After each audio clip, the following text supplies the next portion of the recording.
Equally important ng pag-usapan yung sitwasyon ng mga manggagawa. Kasi baka mamaya puro flood control scandal na lang pinag-uusapan natin. Yung sahod ng mga manggagawa, pagising natin kinaumagahan, mababa pa rin sahod, mataas pa rin ang presyo ng bilihin. Alam nyo, nakakalungkot kasi wala sa LEDAC nga eh. Wala dun sa priority agenda ng Administrasyong Marcos. Yung anumang mga pag-uusap sa pagtataas ng sahod ng mga manggagawa. And it's really sad and it's really disappointing. Kasi mayorya ng mga manggagawa at ordinaryong Pilipino ay gusto na itaas yung sahod. Lalo pa sa sitwasyon ngayon na patuloy na tumataas ang presyo ng mga bilihin. Lagi naming binabanggit na hindi pa nga pagtataas ng sahod kahit itaas mo ng 100 to 200 pesos, hindi pa siya tataas kasi babalik lang yung halaga na nawala dahil doon sa inflation na tinatawag natin. So if you increase the wages of workers by 100 to 200 pesos, ang tawag pa lang doon ay wage recovery. So it's a challenge to the administration. If you are really serious about the plight and the situation of the workers, i-certify as urgent ang legislated wage increase. Lalo pat pumasa na yan noong 19th Congress. Yan mga boss, na-file na natin yung kakambal na bill para sa pagbubuwag ng provincial rate. Kung matatandaan nyo, nakapag-file na tayo nung House Bill number 94 kung saan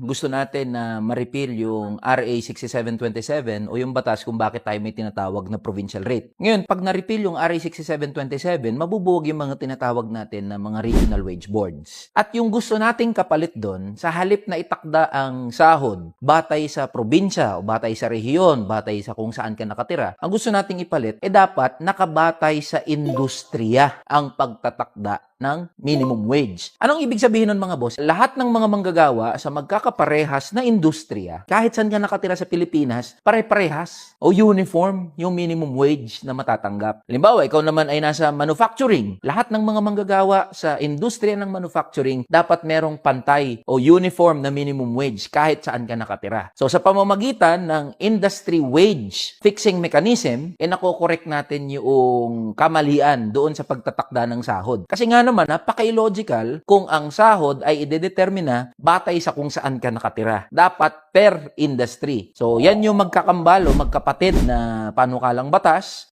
Buwagin natin yung RA 6727, yung batas kung bakit merong provincial rate at yung mga regional wage boards at palitan natin ng isang tinatawag natin na Industrial Tripartite Wage and Productivity Board. So, per industry dapat ang ating pagtatakda ng minimum wage. So, ito yung pagiging totoo natin sa campaign promise na buwagin ang provincial rate, ipantay ang sahod, Luzon, Visayas at Mindanao. So, ayan mga boss. House Bill number 5678. Yan.